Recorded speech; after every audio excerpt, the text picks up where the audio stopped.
Christmas పండుగ సందర్భంగా శనివారం గోదావరిఖనిలోని బృందావన గార్డెన్లో జరిగిన పేద క్రైస్తవ కుటుంబాలకు క్రిస్మస్ కానుకల పంపిణీ కార్యక్రమంలో పాల్గొని క్రైస్తవ కుటుంబాలకు కానుకలను పంపిణీ చేసి పాస్టర్లతో కలిసి కేక్ కట్ చేసిన రామగుండం ఎమ్మెల్యే మక్కాన్ సింగ్ రాజ్ ఠాకూర్ ఈ సందర్భంగా ఎమ్మెల్యే మాట్లాడారు.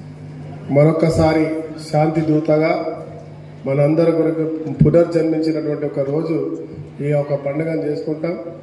అందరూ బాగుండాలి, మీరు కోరుకున్న కోరికలన్నీ నెరవేరాలి, మీరు సంతోషంగా ఉండాలి, ప్రతి ఒక్కరు ముఖాన చిరునవ్వు ఉండాలి, ఆరోగ్యంగా ఉండాలి, అన్నిటికంటే ముఖ్యంగా మన ప్రాంతం బాగుపడాలి.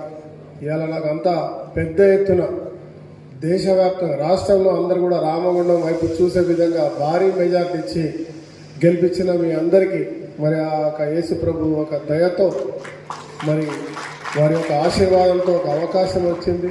ఈ అవకాశం వృధా పోకుండా నన్ను ముందుకు తీసుకెళ్తూ ఈ ప్రాంత అభివృద్ధికి పోరాటం చేసే దాంట్లో ప్రయత్నం చేసే దాంట్లో మరి ఆ ప్రభువు ఆశీస్సులతో పాటు మీ ఆధార అభిమానాలు, మీ యొక్క ప్రేమ అభిమానం ఇప్పుడు ఏ రకంగా అయితే చూపించినారో అదే మాదిరిగా భవిష్యత్ తరాలకు కూడా ఇంకా ఈ ప్రాంతాన్ని అభివృద్ధి చేసే అంశాల్లో పోరాటంలో నిరంతరం నాపై ఉండాలి.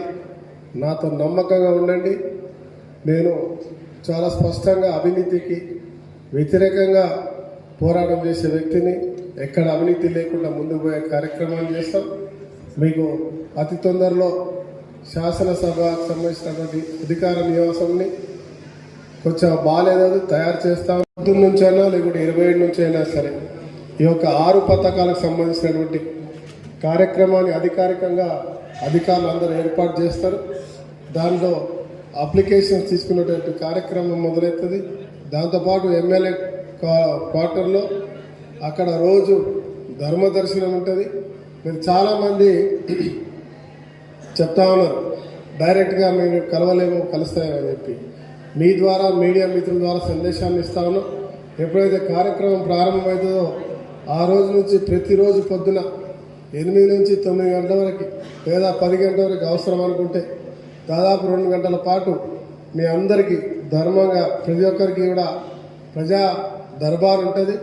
ఆ ప్రజా దర్బార్లో మీరందరూ కూడా మీకు సంబంధించిన సమస్యలు ఏవైనా కూడా అక్కడ తెలుసుకుంటే ప్రభుత్వం ద్వారా అయ్యేటువంటి దాన్ని ప్రభుత్వ దృష్టికి అవసరం అనుకుంటే చిన్న అధికారుల స్థాయిలో అయ్యేదంటే అక్కడికక్కడే పరిష్కారం చేస్తూ ఇంకేదైనా పై స్థాయి ఉంటే దానికి ప్రయత్నం చేసే దిశగా ముందుకెళ్ళేటువంటి కార్యక్రమం చేస్తాం.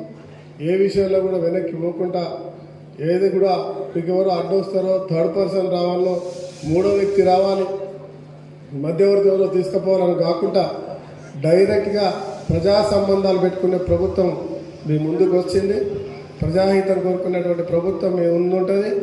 అవసరం అనుకుంటే అధికారులే స్వయంగా మీ వాడలోకి వచ్చి ప్రతి ఒక్క సంక్షేమ కార్యక్రమాన్ని అందించే విధంగా ఈ ప్రభుత్వం ప్రణాళిక రూపొందిస్తూ ఉంది. తప్పకుండా అదే మాదిరి వస్తుందనే విషయాన్ని మీ అందరికి తెలియజేస్తూ